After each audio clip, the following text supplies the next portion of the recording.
I'm sorry for everything. Sorry doesn't make up for everything you did to me. I'm sorry. Happy Polly Lodges. I was crying at a party, which is... Girls, are you awake? First time we ever see Tara's mom, Pauline Jones. She's played by Vanessa Cruikshank. All we know about her is what's on the show. In the comics, the only glimpse of Tara's parents we get is in this one panel at the Paris trip meeting. From the very beginning, Alice was incredible. Like, they allowed us to find our character's backstory, like ourselves, and through improvisation. So we had a couple of conversations, and we did hot seating exercises, which were really helpful, and group discussions to see where we thought, like, how our characters' home lives and backstories were. So for me, I think I initially went with the feeling that Tara's got her mum and dad, they live together, which is what you don't see a lot when people are like depicting Black households. So it was important to me that she came from a stable home and that her parents are really supportive. So you've got that off the get-go. And so she is comfortable in her sexuality because she's got that rooting from being so close to her mum and dad. I think I also said she's got an older brother. So they're all really close and they get on really well, which helped me have the push-pull effect when she's at school, and she's not getting that same response and she's getting more of the gossip. That's why she's struggling so much. That it was good for a through line for me to think she's not experienced it because at home it's so accepted and she's comfortable. You know Granny would have a heart attack if she knew I was letting your girlfriend sleep over. Tara has 2 of this same picture of herself on her walls. Karina was excited to see so many details that are representative of a young Black girl in Tara's room, like a black Barbie doll and a scarf for wrapping her head up at night.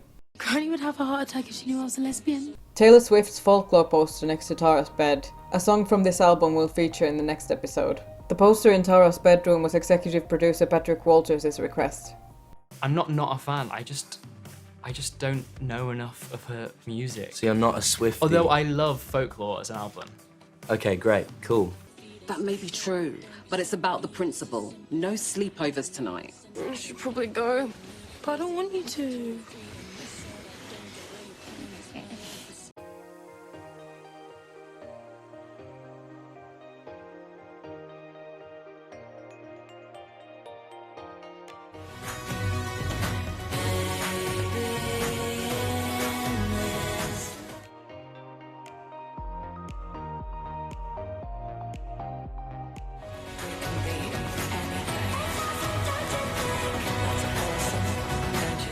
I know this is a serious moment, but I can't help thinking how that face is such a Joe thing to do for a picture. That's not even Charlie anymore, that's just Joe.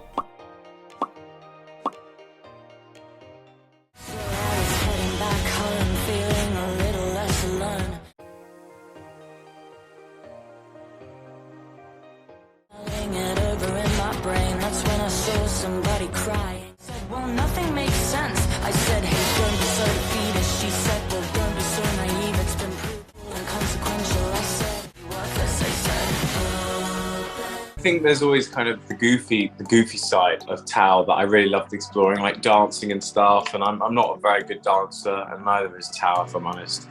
You're in a good mood. Yeah. Anything I should know about?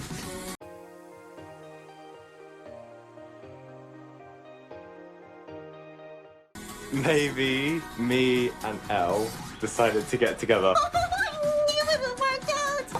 The most special girl, the perfect girl for my perfect boy.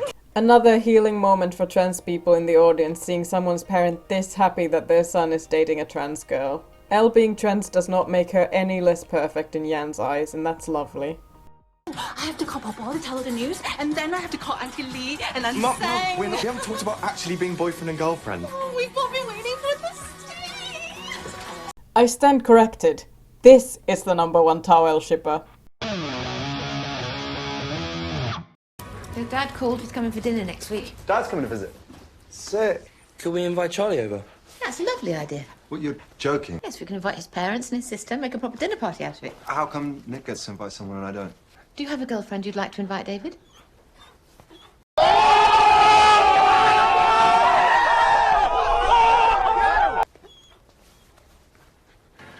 You should have come. It was really fun. My summer is for sleeping, not visiting old museums. Get off it! Stop it! We've been invited to Nick's for a dinner party. Wow, Mum will love that. What do you mean? She's not exactly Nick's biggest fan, is she? Well, maybe this will help her see how great he is.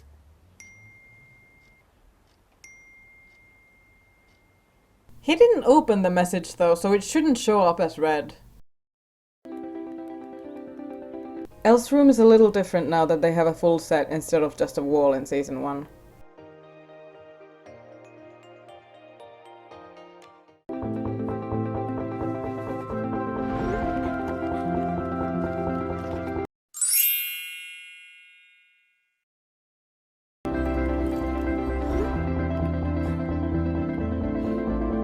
Isaac is reading Boy Erased, a memoir of identity, faith and family by Gerard Conley. While this book is about a Baptist pastor's son grappling with church life and conversion therapy as a gay man in small-town Arkansas, the book title fits how Isaac is feeling at this point as well, leading towards his outburst later. Interesting detail I noticed when I read this book is that it features a gay man with an eating disorder and control is specifically cited as the driving force for it. I always thought it's a bit out of character that Isaac hasn't noticed Charlie's eating disorder because this guy sees everything. Aled is not as observant as Isaac, so it works better in the comics that Nick is the only one who noticed. Isaac definitely should, especially if he's reading about it as well. Quote from articles Study Up on 25 Heartstopper Season 2 Easter Eggs and Fun Facts by Tara Bitchan for Tudum. Because she plays guitar at prom, we're trying to make it a bit rocky, costume designer Adam D said. The production design department also used Sahar's costumes as inspiration for her room. We looked at this really fun graphic wallpaper and brought in a slight skate vibe for her. More grunge, said production designer Karis Beard, and the Pakistani influence is there as well. We always try to bring an authentic element of that into each space. Like, the art department do their thing and they do it very well. But the producer, Zorana, had messaged me and she had messaged me about Sahar's room and she said, was there anything kind of authentic that I would like in my room? Because obviously my heritage is mixed British Pakistani.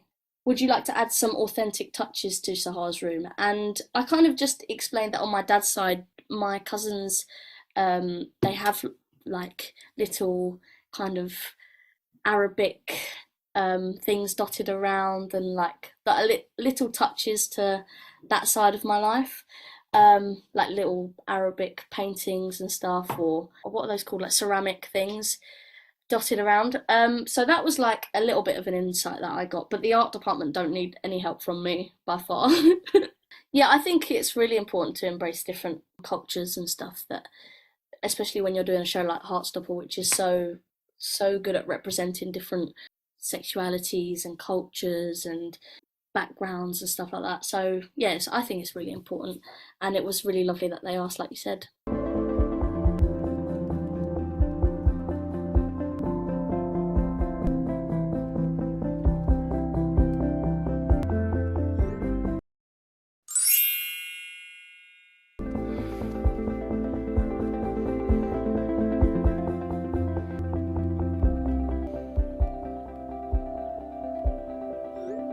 Why the fuck you lying? I think we'd gone for a point throughout Paris and everything where her wardrobe's just quite chaotic, really. It's colourful and it's exciting and she's just grabbed stuff. And then there's a shift when we come back from Paris and she's in this really muted, dull hoodie. It's just kind of like a bit embarrassment at what she did in the Paris hotel getting drunk. But that fear of going home, we start to learn more of that about her. Yeah.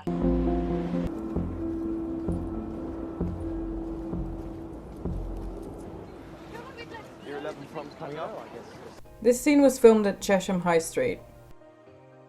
Feeling about it? Oh, just like maybe a grey. Okay.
boys.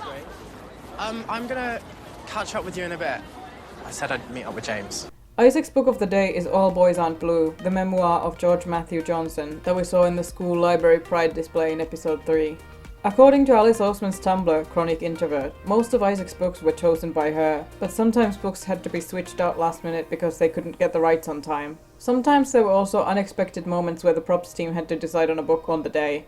This could possibly be one of those moments since we barely see the book and they already had it for the library scene. Who knows? Oh my god, they're gonna kiss! Quote from costume designer Adam D.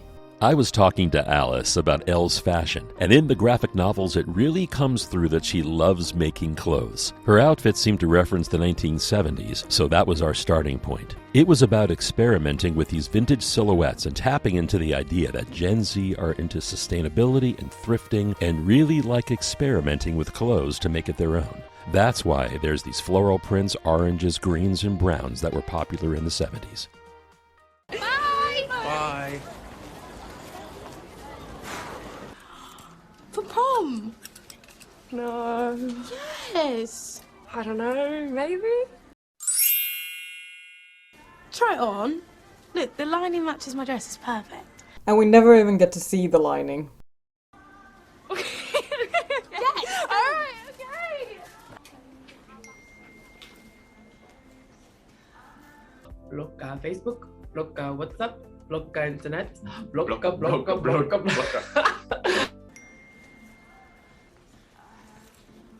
I think I'm gonna go to prom. Yeah? Yeah. He clearly thinks they're not going to be able to go together for a second here. There's another season 1 scene mirroring moment here where now it's Nick's turn to be shy and uncertain about asking Charlie to be his date. We should go on a date, just us. Would you like to, be my prom date? Really? I mean, if you want to. It's alright if you don't want to. Actually, no, sorry, that was stupid. We should. I'd like that. I don't know, maybe it's stupid. No. No, it's not. We might get a lot of attention. And I don't want to wear matching suits. Oh, me neither. Good. Good.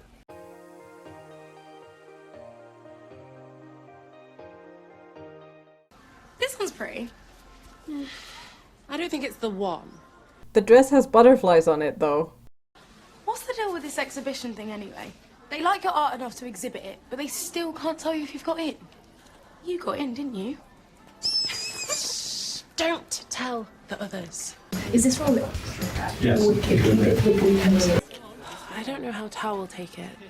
I just haven't decided yet. Okay. You look amazing. I don't know if I can afford it. I haven't got much left after Paris. Oh my god. It's amazing. You like it? Actually, weirdly, the prom suit wasn't too difficult to find. I'd kind of gone into some vintage stores and I just had found it, and it kind of more of a man's prom jacket because Darcy is not going to wear something ultra feminine, and she's less restricted by, I think, gender in clothing. Has a more comfortable way of just dressing. This is me, this is Darcy. And then I think that prom suit then was just really cementing together Tara and Darcy. Like you say, there's the fact that the lining matched, so that just kind of really worked. We'd already found an idea for a dress for Tara as well. Hadn't tried it on at that point, but for that to work, those two purples was just really easy. And Kizzy just has a real sense of how Darcy dresses and brings a lot to that character, like the idea of the Crocs. That was a suggestion from Kizzy. So it is kind of quite collaborative, I think, with all of those characters. It's not always my choices. There is a lot of my choices, but there's choices and suggestions that come from the cast members, and they all have their ideas on the characters. So it's kind of quite important to let some of those flow in. So it's kind of a bit natural. I've got 650. I've seen some people being skeptical that this would be enough money for the suit, but it's a thrift shop. I think a moment that I really liked, that I'm probably jealous that I wasn't in, was the scene in the shop where they all pull together to pay for Darcy's suit. I think that's a really lovely moment. because it just represents like everything that the show's about, friendship and love and yeah, all those kind of things that everyone wants in life. So that's a really lovely moment that I'm like, I wish I was in.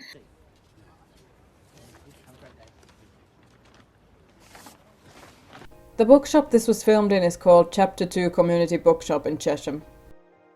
The fictional bookshop's name is The Storybird, and for some reason Hot Topic sells merch of the store logo, but there's no shirt with just the Heartstopper logo on it. I swear the licensed merch we get for this show is so lacking, to say the least. Let's not even talk about the Netflix shop merch, because what was this? Sorry, some man just bought like 15 of those Penguin Cloth Pound Classics. Wow, that was like life goals. So I'm guessing you don't feel the same about me then? We have a couple of quite heavy scenes that, for me, were challenging, just emotionally for the character and getting in that headspace. There's a really lovely scene of us in the bookshop where Isaac sort of lets James down as gently as he can. It was the end of the day, we were quite tired and it'd been a long day. I think it was really important to do it and to be, I don't know, it was just great. We were there for each other. Yeah. And Bradley was very good in that scene. He was like crying and I was not ready for Bradley to be crying in that scene. I was like crying. You almost. I don't know how I'm supposed to feel when I have a crush on someone. You know, I read all these books where people fall in love and I still have absolutely no idea. I thought that I might feel that way about you, but then we kissed and I just knew that I didn't. Quote from writer Alice Oseman. I always knew that I wanted to include asexual and aromantic characters in the Heartstopper TV show in a big way, as this wasn't something I've yet been able to find room for in the comics. I'm excited to begin that storyline in Season 2 with Isaac. The journey towards figuring out that you are ace and or arrow is rarely seen in any media, but especially on screen. I wanted to show that journey and all the self-doubt and confusion and messiness that comes with it. Isaac is surrounded by a lot of couples in his friendship group, so when he realizes that a fellow student has a crush on him, Isaac feels the pressure to reciprocate. But does he? I think there might be something wrong with me. There's nothing wrong with you. You probably just haven't found the right person yet. Obviously, he doesn't know that Isaac's on this sexuality journey as such, because he's very oblivious of what, like in the last thing we said, is that he's oblivious of what Isaac's trying to say to him. I think so for the next year, I think I just want James to be there as a platonic friend, because I think they get along really well. So yeah, I think it's nice to have someone like a support for you and for your journey. Yeah. And outside of the friendship group, a little bit. No, definitely. Could confide in James in things that maybe Charlie or Tao or Elle wouldn't understand. Yeah. Seriously though, why did James just assume Isaac was gay anyway? Is it just because he's got his mannerisms from Toby, who is quite... Hi guys, my name's Toby and I'm gay. Sleepover! Hey girl! Did something happen? Something definitely happened. Did you kiss? Can you guys just shut up? Look, I get that you don't think my life is interesting unless I have some kind of romantic drama going on, but I'm sorry to break it to you, I don't like him back, okay? You can all carry on with your day now. Isaac. No, I'm sorry, I'm fine, I don't want to talk about it.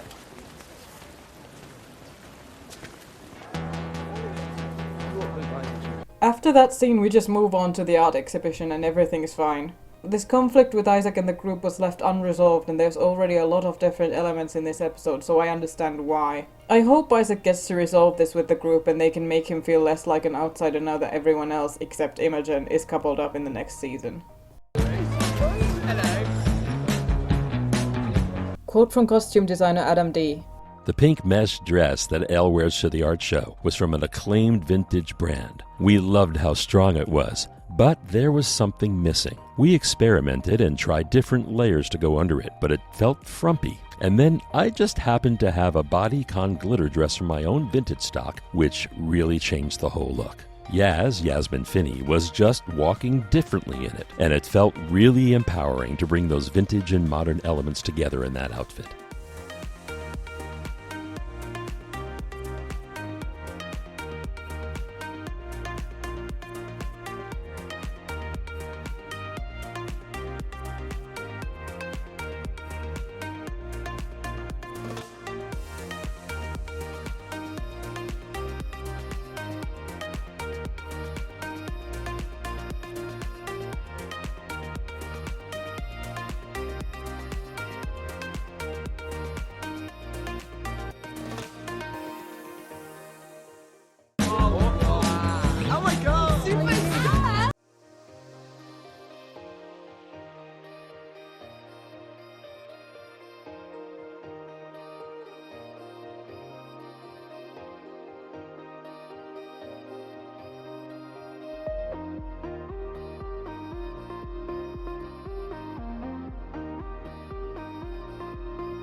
Oh my god. It's okay.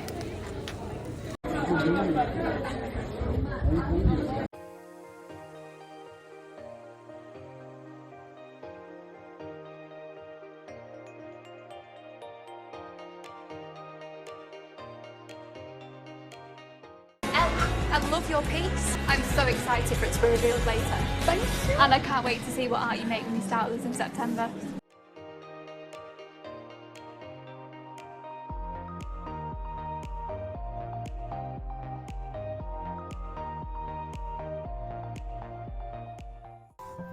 This was my second episode outfit when we were at the art exhibition. Kira definitely likes the boots, so in episode 2 she had the big chunky white ones, and then she's got these lovely ones on now. And I love the fact that she has her socks pulled up over them as well. I just think she looks so cool. And this is my makeup from episode 7. I was really excited to share this picture because I just loved this eye makeup. I love the colours. It's not something I would normally do. And it was just a lot of fun to be able to play around and have that kind of cool makeup. Time to go to set. You got in? Yeah. Oh my god! Ow. How are you?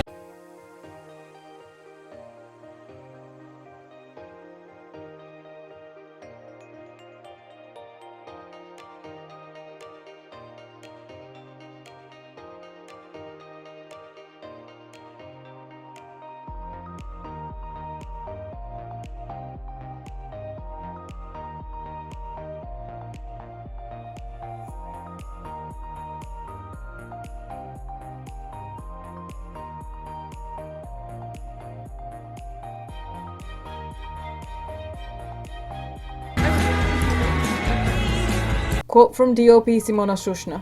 At the Queer Expo, we had the rainbow colors on a chase that was lighting the walls of the gallery, and you can see the color transition. What I did there was bring the saturation down so it doesn't feel overwhelming. I wanted the color to create the atmosphere, but at the same time disappear and not steal the show. We used a lot of Astera LED lights for that, controlled through a desk run by Alan King, who was brilliant.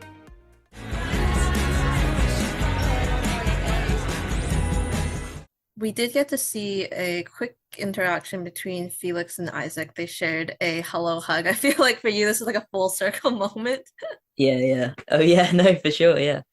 Yeah, it was funny. I don't know if Toby knows that I auditioned for Isaac, but you know. I think by that point, because that was the last thing we filmed, I had met most of them when we were doing the bonfire scene and sort of had a chance to chat. But it was nice to be in scenes together. There's a bit they cut, which is when they all meet and they would sort of improv, just kind of introducing ourselves to each other, which I was so tired. I think there was one point where I just looked at Joe and he said, "Oh, hi, Felix, nice to meet you." And I just went, "Felix," just said my name and nothing else. Yeah, it was nice to like feel involved in the main cast, kind of on screen rather than, you know, just behind the scenes.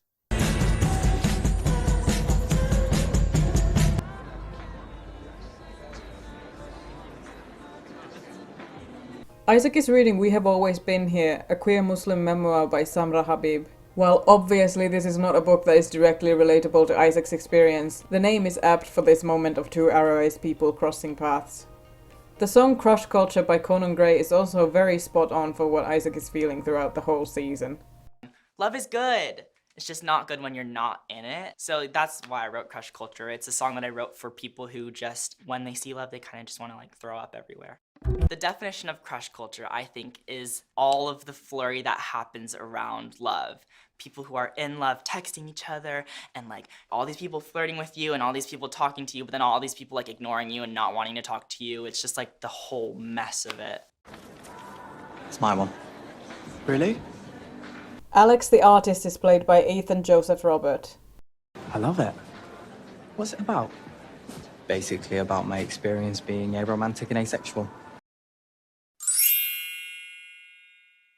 I've spoken about it a little bit before online, but I'm really excited that there's going to be asexual and aromantic representation in Heartstopper.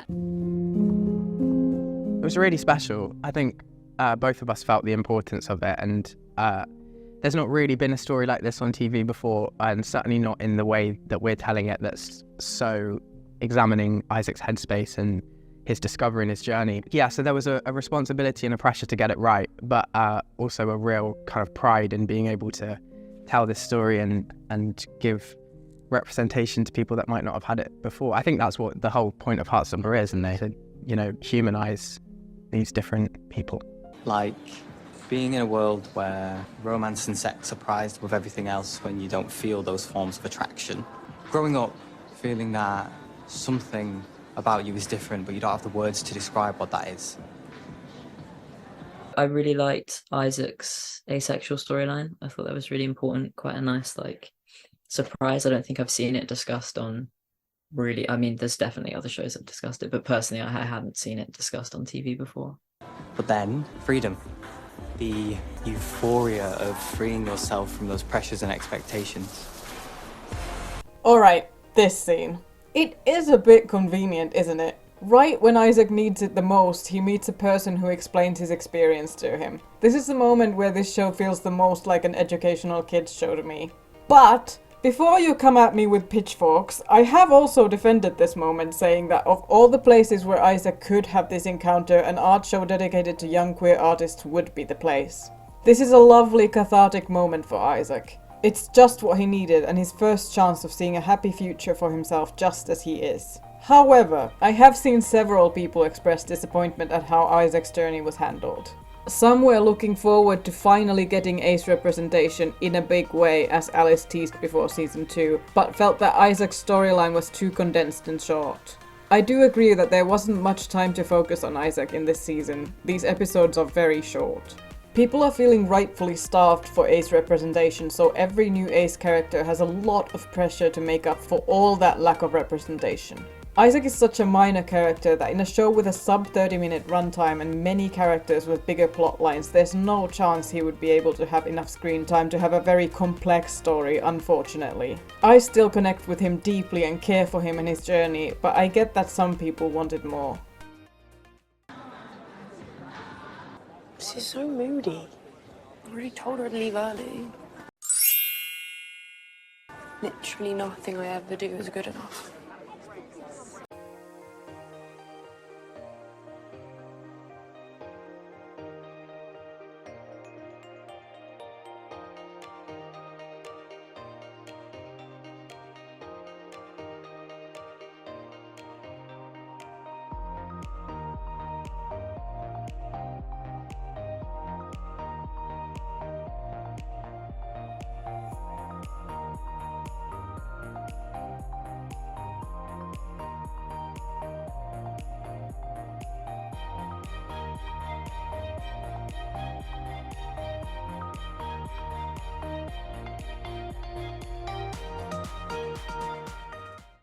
Hey, Sahar. You okay?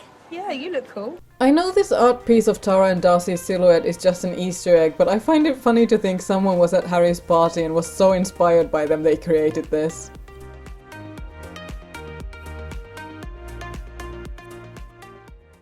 Sahar, I didn't know you were coming. Yeah, Elle's my friend.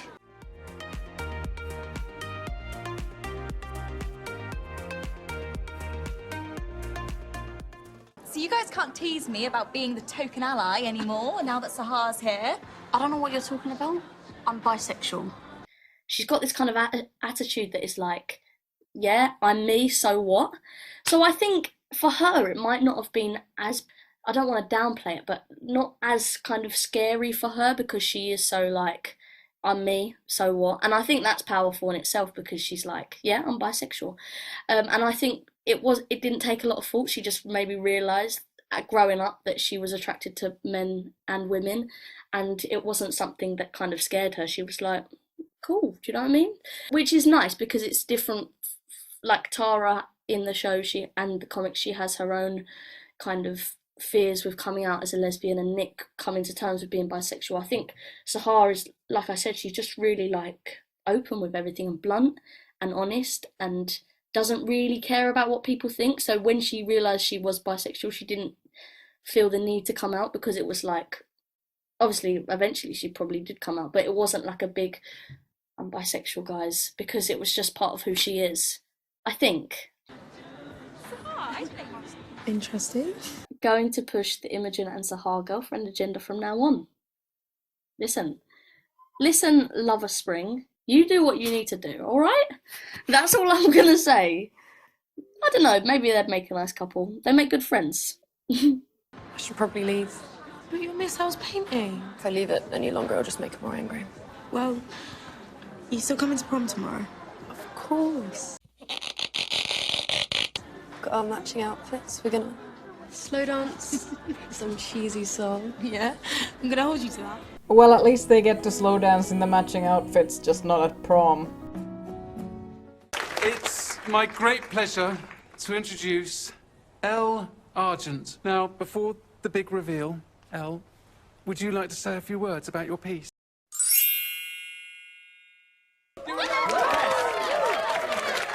Okay, I'm sorry for saying it, but it is a bit ridiculous Elle gets this whole big reveal moment when she hasn't even said yes to going to this school yet. All the other artists just have to walk around hoping to find someone like Isaac to talk to about their pieces, and Elle, who isn't even a student here, is seemingly the only one who gets an introduction from the principal and does a speech. Main character moment if I ever saw one. There have been a lot of changes in my life over the last couple of years, but with this piece, I guess I wanted to capture a place that holds a lot of happy memories. Even in the darker times, somewhere I always felt safe. Tao has this look of joy and relief on his face at the painting that makes me think that this moment is when he's starting to finally be okay with Elle leaving. He sees that despite all the changes, he has an important place in Elle's life. Once again, blind people get a raw deal with the description being ass. The blue satin is whipped away to reveal a painting of Elle reading in a library with Tao, Isaac and Charlie. It's such a crucial detail that the painting is of Elle with her friends in the art room. The painting is called Safe Space. Not only is the art room Elle's safe space, her friends are that too.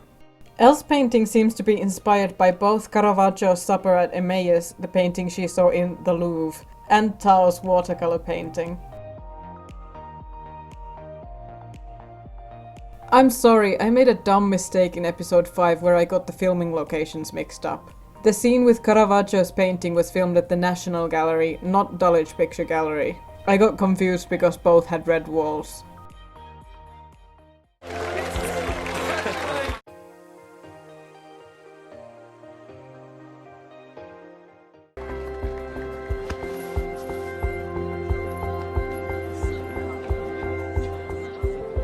Alice took the painting home after filming.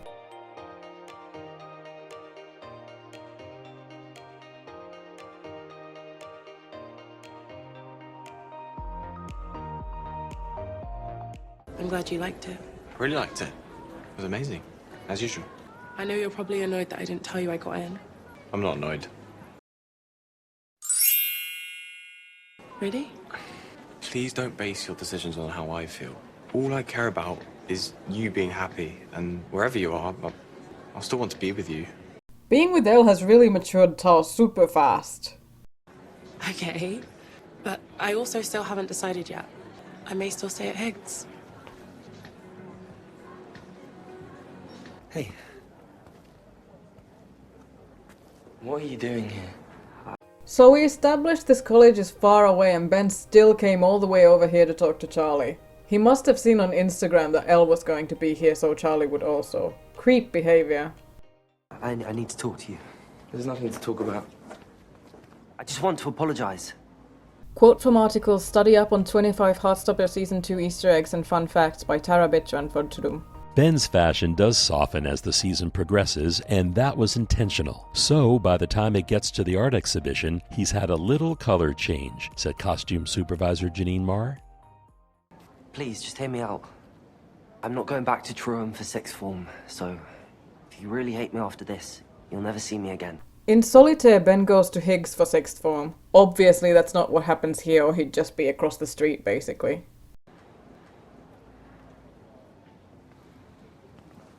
Go on then. Quote from article exclusive Heartstopper editor Andoni Stratos on maintaining its sweet and soulful tone in Season 2 by Greg Archer for MovieWeb.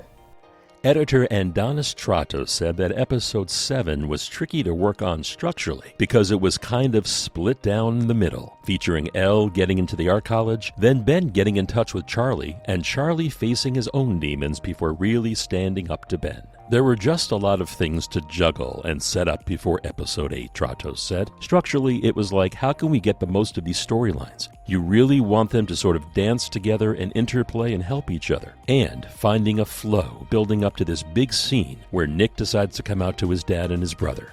I love that episode. I'm a messed up person, Charlie. I liked you. You know that, don't you? After you said all this? You actually thought I liked you. You were just there like some tragic loser with barely any friends who ate lunch alone every day and let bullies walk all over you. I never liked you. People on the internet like to overuse the term gaslighting when usually they just mean lying, but this is actually gaslighting. First you make him believe you like him, then you ridicule him for thinking you liked him, tell him you never liked him, and now you're saying, you know I liked you, right? I know I was a piece of shit, but I really liked you. Quote from director Eros Lin on his approach to this scene. It's really hard for me because I'm so annoyed with Ben all the time. I just want to shake him.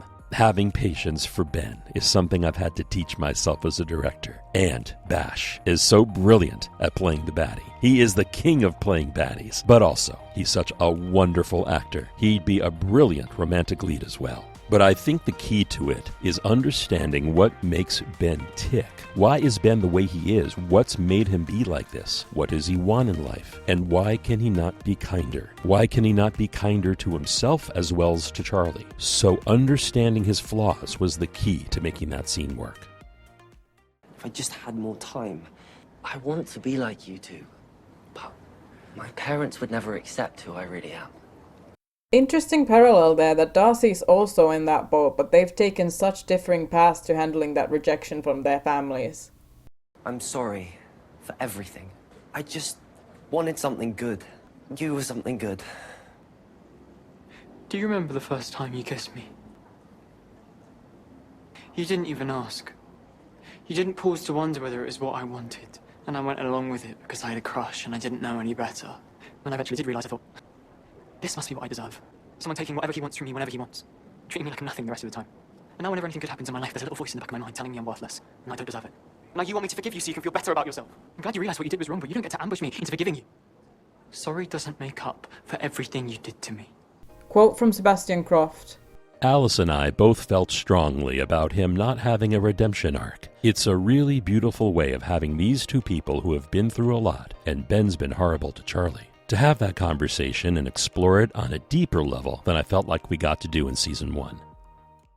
I really hope you become a better person so you don't hurt anyone else. But I don't want to be there to see that happen. Quote from writer Alice Oseman. It would have been needlessly cruel for Charlie to offer Ben any form of redemption arc on screen, particularly as the aftershocks of Ben's manipulation are still causing Charlie pain. Ben can become a better person, but Charlie should not have to witness that, endorse it, or offer any forgiveness, and so he won't. I don't want to see you ever again. And he never will, nor will we. So now officially in the Netflix universe, the plotline of Ben punching Charlie in the face in solitaire never happens. And that's definitely a good thing. That was a lot. Also, the argument they have there wouldn't super fit the canon anymore anyways.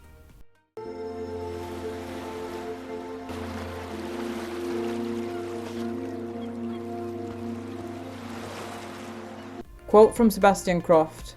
I really wanted Ben to have a Heartstopper moment in some way. I see this beautiful world of Heartstopper, and then Ben, who can't be welcomed in. I feel like lots of people would connect with that feeling of being scared to become part of the community and where you fit in. Quote from article, Ben won't be back for Heartstopper Season 3, Here's Why, by Ariana Romero for Tudum. While Charlie is happy to see Ben leave his life for good, Alice Oseman will miss their incredible friend Sebastian Croft. He took on possibly the toughest role in the show and executed it with such intelligence and determination, they said. The pair have had countless discussions since production started in 2021 about the character, his motivation, fears, and desires. We were in constant debate about finding the line between Ben being unrealistically demonic and too sympathetic. I feel we found that line, and I am so proud and honored that Sebastian has been a part of Heartstopper, Osman said. I know that he'll go on to do incredible things, and I will be cheering from the sidelines all the way. Go on! Allez, qu'est-ce que tu fous là?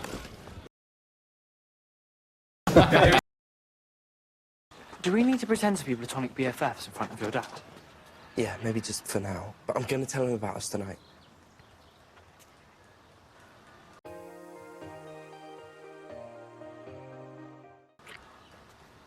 You can do it. I'm here for you, mate. You did not just call me mate. This scene is very cute and funny and I love it, but if you've read Nick and Charlie, that might trigger some foreshadowing for a bad scene we may just see later in the show. Why are you being like this? Mate, what the fuck am I being like? Charlie looks up again and when he moves his hand, his eyes are thin slits. Don't call me mate. You never call me mate. Sorry for bringing up the collective fandom trauma, but it is relevant if we get there in the show. And we will if we get season 4. Alice has confirmed that on Twitter. Back to the cute scene. Pal, bro, supportive straight friend, Charlie.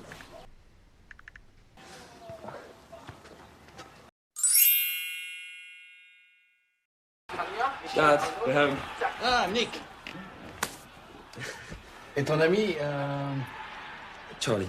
Yeah, Charlie. It's not actually that weird or bad in itself that he doesn't remember the name of who he thinks is just some friend of Nick's he met for 5 minutes, but compounded with everything else, it's just another added notch to him remembering absolutely nothing about his kids' lives. Good to see you again. You guys should come and join us. Look, it's Toulouse and Montpellier. The specific mention of Toulouse may be a nod to Frances Janvier, the main character of Alice Oseman's novel Radio Silence. Her username in the book was Toulouser. Aled from the Heartstopper comics, replaced by Isaac in the show, is also a major character in Radio Silence. Should come and join us. Look, it's Toulouse and Montpellier. Look at that, look at that. All right, let's go. See, I told you. Come on. Shall I lay the table, Sarah? Funny thing how Olivia Colman's real name is also Sarah. Oh, you are a good boy. I could say lots of things about gender roles with this setting and who's in the kitchen and who's drinking beer watching sports on the couch not helping here, but... How's it been since he got here? It's been fine. It's been fine. Nick and Sarah really have a special bond and understanding of each other. Nick looks out for his mum. It's sweet to see. He doesn't have to know, sweetheart. He's got no right to know. You don't owe him a thing. I'm not doing it for him, I'm doing it for me. So in the comics, this family dinner happened later in Volume 4. Alice moved it to Season 2 of the show because a lot of Nick's story this season is about his family life, so it made sense to move the scene here to conclude that plotline. Season 1's colour palette was blue and yellow, Season 2's is pink and pistachio, and that's woven throughout the story. When a real location didn't match, the production department would redress it. Hi, thanks for coming.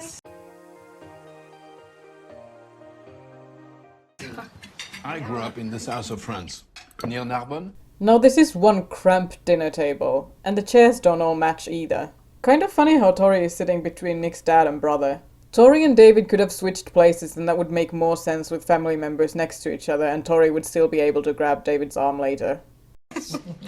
Do you visit often, Stefan? As much as I can. My job, it keeps me very busy. I'm in property development. You should see some of the places Dad renovates. Insane. He's really giving it his all trying to be Daddy's favorite boy, huh? Work isn't everything, you know. Although the pay does help. Sir, you're here solely because of a business trip. Are you not seeing the dissonance? Dad, has Nick told you how he met Charlie? No, he hasn't. We got sat together in school and then Charlie joined the rugby team. Oh, you play rugby, Charlie. I'm not very good. I've seen people interpret what Jane does here as her wanting to hold up some image of perfection, that Charlie is not allowed to put down his skills. I don't really know how I'd interpret this. In any case, the truth is that Charlie isn't very good at rugby. And Nick was obsessed with getting Charlie to join. Wonder why. How do you even know about this? I doubt you sat down with Nick to have a nice chat listening to your little brother's love story. Who told him this? When? What is your problem? I played rugby when I was in university. It's a very attractive sport to women. Have neither of you boys found girlfriends? Bombastic side-eye. No, I guess not. My last favourite scene, I think, the dinner party scene in season 2, because we got to sit around a dinner party and just sit around a table and talk, and that scene is also like so iconic in the comics, and I think that Kit does a great job, and I just got to sit and watch Kit, Olivia Colman, and all of that family have a nice big argument, which is great fun. Oh, well, there's still time. Yeah, I'm not sure Nick's too interested in looking for girlfriends, really. Don't you dare. David, be respectful, please, at the table. We have guests. Why do you always do this? I'm just trying to help. Sorry, this is ridiculous. Quote from Kit Connor. One of the things that I found more difficult was there's a scene in episode 7 at the dinner table, a family dinner essentially, and there are some really interesting topics brought up. And I think there are some great performances all around, really. It was a challenging scene and quite a long scene, but we had a lot of fun with it and I was quite happy with how it turned out. We spent the whole day doing it. It was quite long and a little bit wordy, and just lots of angles. Dad, Charlie's my boyfriend. Surprise. I'm bi, he's gay, and I was actually really stressed out about how I was going to tell you. But you know what? I don't care what you think about it anymore. Because you don't care to even see us more than 2 times a year. Quote from director Eros Lin. For me, one of the really exciting things is that there's a great drama in Nick revealing his sexuality to his father. But just as interesting is the accusation that his dad is a bad dad, that he's been absent, that he hasn't paid attention to Nick when he should have, that he doesn't really know who Nick is because he's just not there and he's absent. I think that accusation to his father has as much weight as the revelation that he's bisexual. The father, Stefan, he knows that his son is right, and he feels enormous guilt in that moment. That's one of the exciting things about Alice's writing. There are always lots of things going on in the scene. Actually, in that scene, Stefan is also sitting next to Sarah, his ex-wife, and you get a sense of their complicated marriage. He probably wasn't always the best husband, and she was slightly annoyed with him. So all this stuff is swirling about, and I think makes for really interesting, complicated, nuanced drama. And you know, every time I do see you, I always think, this is it. This is the time when you might actually take an interest in my life, but you never do. Quote from director Eros Lin. I think the way that Nick comes out to his dad in a dinner party at his home is just brilliant, because you sort of expect Nick to be on his feet, shouting and railing at his father, but actually he's very calm. He's very quiet, and he tells his father, "This is who I am." Also wrapped up in that revelation is a criticism of his father being a bad father and not being there for him. You kind of realize that actually coming out isn't just one thing. It's wrapped up in all sorts of complicated emotions about how you feel about the person that you're talking to at that time. Nick's relationship with his father is not a particularly great one because the father is absent, and that is as much the point of the scene as his coming out is, which I think dramatically is really exciting. So if you don't care, then I don't care either. And I don't know why you're acting like you are 10 years old, but your bullying just doesn't affect me anymore because, quite simply, I do not care. Quote from Alice Oseman on Kit and Jack as Nick and David. Weren't they so good? They made that sibling relationship feel so real and believable while also not over-dramatizing it. I wanted David to be a bit more of a three-dimensional character than in the comics. Because of the lack of space in the comics, the antagonists tend to just be evil for no particular reason. But in the show, we could do a little bit more with David and dig a bit more into that particular relationship and how it relates to their dad. I like who I am. I like my life. Maybe you should stay with Dad next time. So I'm not just gonna let him speak to us like that. Oh, David, be quiet. We've had quite enough from you, thank It's you. Nick that's making a scene. You so clearly and deliberately started it. Always causing a fuss. Dad agrees. You have not grown up into the man I had hoped you would be, David. As if you have any right to say that. You bet. Watching Charlie's parents here is pretty interesting. Julio encourages Charlie to go to Nick. He's the supportive one. Jane's eyes are closed and she's doing breathing exercises. It makes sense Jane would be a bit triggered by this sudden argument, because in Heartstopper Volume 5 we learn that she had a pretty turbulent time with her mother as a teen, and it has affected her greatly. You barely see your children. You okay? I actually think I am. Didn't mean for it to happen that way, but felt good to say it. Do you want a hug anyway? Well, that went well. Sorry. Well, I'm pleased you said what you said, especially to your dad. He needed to hear it. He's not a very good dad, is he? No, he's not. Why doesn't he care? I wish I understood, but I don't. Quote from Olivia Colman. The family dynamic is one that many will recognize. Not all family members get it. An excellent prompt for discussion and possibly a cathartic moment to again realize you're not alone. I think it's a very sad way to exist. Heartstopper was a joyous thing to be part of. Ross, the director, I knew before from Broadchurch, and he emailed and said, would you do this little thing called Heartstopper? And I went, that looks gorgeous, yes please. Just a lovely thing to be part of, a really inclusive set. Leaving then? Yeah. Nick, I'm sorry. I want to be better. Well, so then. This episode features 2 inadequate apologies that are not backed up by actions. These guys need to study Gottman's 4-step apology model.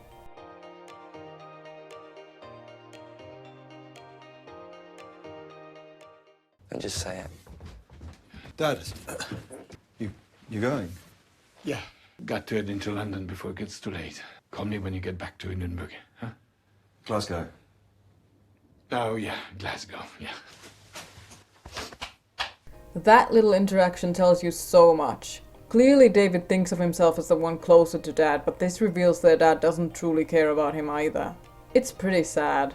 Both boys chose such different ways to cope with their dad being a disappointment. Kit Connor points out this moment as one where Nick might have realized that David's behavior is not as simple as, oh, David doesn't like me. There's something more. It was nice to meet your boyfriend. Homosexuality. Well, I don't really understand these things, but it seems like a very nice young man. He is. Bye, Dad. Yeah. Some people reacted to this like, oh, Nick doesn't get a hug because he's queer, but I really don't think that's what's happening here. Nick's body language is about as closed off as you can get. He doesn't want a hug from his dad right now. Stefan is feeling called out, ashamed and awkward, and just wants to escape the situation. Maybe there will be time for hugs if he actually shows that he's truly trying to be better, but that remains to be seen. Oh, it's so cringe. He's made such a big deal out of telling her dad. Such an attention seeker. So I think, yeah, all of the characters, just maybe also by the nature of the fact that we've been with them for longer ourselves as actors, I feel like all of them are a little bit more fleshed out this season. I get to live out a fantasy that was from when I first heard that I'd got the part. I knew that if we were lucky enough to get more seasons, there was going to be one particular interaction with this character David, who is Nick's brother, who is not very well loved by the fans for obvious reasons. He's not a very nice character, but there's a sort of butting of heads of the 2 siblings. So I knew that that was going to be on the cards. So that was very exciting that I got to sort of do battle with David this season. So yeah, that was a lot of fun. But yeah, still the same protective, dry, hydrated. Basically the best character of the entire season. Yeah, I mean, what can I say? You've got it in one. Drama queen boyfriend's influence. Yeah, mate, well, exactly. That's it. There's a moment where David and I have an interaction where I get to kick a phone out of his hand. And that was a lot of fun to do. Little spoiler, the way we shot that, my foot actually never came into contact with the phone, which I was a little bit sad about because I did kind of want to do that stunt in real life, but we were filming in someone's house and we didn't want to damage the walls, and I also didn't really want to damage the lovely Jack who plays David. I didn't want to damage his hand or his... I'm a bit clumsy, so almost certainly I would have ended up like kicking him in the face or something. You are a pathetic little man. Talk about my brother like that again, and I'll end you. Really sorry about all the drama. Oh. We are very used to drama in our house. Yeah. Read these if you want to know all about that. It takes a lot for Nick to stand up to David like that. He must care for Charlie very deeply. You okay? Yeah. So there's a prick. Don't worry. He's a nice boy when he's not distracting you from your coursework. And maybe we could have him and Sarah around in a few weeks? Yeah. Okay. Just gonna say goodbye. Okay. So, prom tomorrow? Yeah. We're still going together? You really think Nick would be getting cold feet after all that? Yeah. Like, together? Yeah, don't you want to?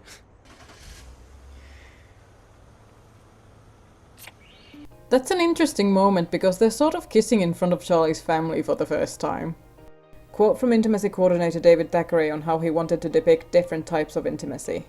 It starts with those early conversations with director Eros Lynn, creator Alice Oseman, Kit and Joe. Eros, Kit, and Joe would find a nice arc of these characters' journeys, and I would literally step in and be like, right, this is the intimate moment. And the question is, whereabouts are we within both of their journeys? A clear one would be kissing out in the street, outside of a parent's house, or a kiss in front of their friends, which is their safe space. What does that look like? Who's in charge of this moment of intimacy? Or are they coming together? Who puts their hand first? That's where I would say it goes.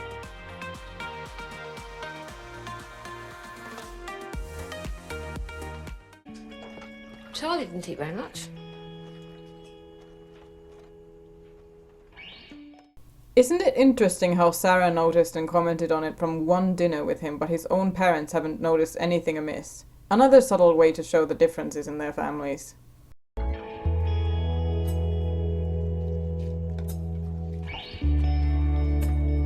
Eating disorders, whenever they're shown on screen, are really shown from a more like a really dark and quite scary light.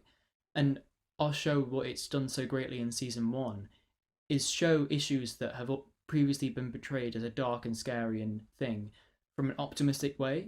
And so you like, for Charlie's eating disorder and for eating disorders in general, I think it's going to be really great to show that journey from an optimistic lens. It doesn't mean that the negative aspect is diminished, but I think it definitely would help people who are going through that, and that actually they can get through this and they can overcome this thing.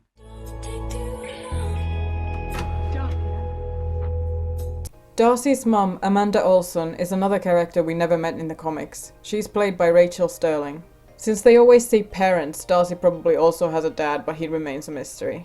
All we knew about Darcy's family in the comics were these 2 pages on the beach in Volume 4 where Tara says Darcy's family is mean and homophobic.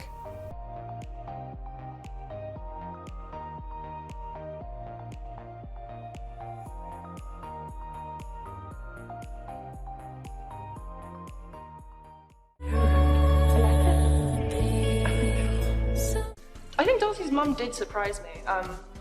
I knew that things were difficult for her at home, like that's been mentioned in the comics. But I was kind of shocked by how happy she can seem when things are so bad. It's not something I'd be able to do. I'd just cry. You can't wear that. I want to wear this. I'm wearing it. Take that off. No, I have had enough. They will not laugh. My friends are supporting. My friends like it. This scene was fully improvised by actors Kizzy Edgell and Rachel Sterling. My hardest scene, I think, was the improvisation scene with my mum, Rachel, because it was all improv. And it was my first time meeting Rachel. We hadn't spoken much before, and to just be thrown into this really intense, emotional, shouting, angry scene without any words to go off, I found really quite hard. When I tell you, this scene hit me like a truck. This is exactly what it's like. This was my life as a teen. I had this fight on the daily with both my parents. My mother once threw clothes I just bought off the balcony. This scene is so well done. I feel for Darcy so strongly here. I really liked Darcy's storylines in season 2. Obviously more difficult to watch. I think season 2 does get a bit darker than season 1. But I guess it's kind of, I guess the show is like growing up with its characters. Yeah, so I'm really excited to see more of Darcy's storyline. Quote from article Study Up on 25 Heartstopper Season 2 Easter Eggs and Fun Facts by Tara Bitcher and Fodtudum. While fans got a glimpse of Darcy's room in Season 1, it was a top shot, and her space was chaos, a mess, a real eclectic mix of stuff that she's collected and put in her room, said production designer Karis Beard. In Season 2, we see her full bedroom, with the orange snail and Barbie hangers, everyday items. But then what would Darcy do with them? How would she put them in her room for her space?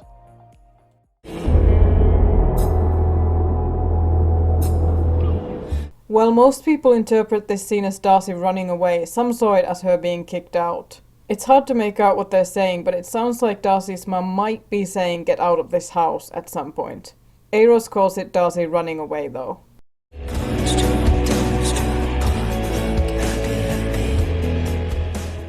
Quote from director Eros Lynn. I think when you're a teenager running away from home, there's a huge amount that you sacrifice in doing that. Like the safety of home, despite her mother's relationship. Darcy's relationship with her mother is toxic. Her mother is cruel and bullying and homophobic. But nevertheless, that's her home. I think she's given up a lot in order to gain her freedom at the end of the season. I imagine there'd be some really interesting story for her going forward. But I think the tension for Tara is that she just doesn't know, because Darcy hasn't shared any of this for her. And that's the end of episode 7. Only one left. See you for the finale.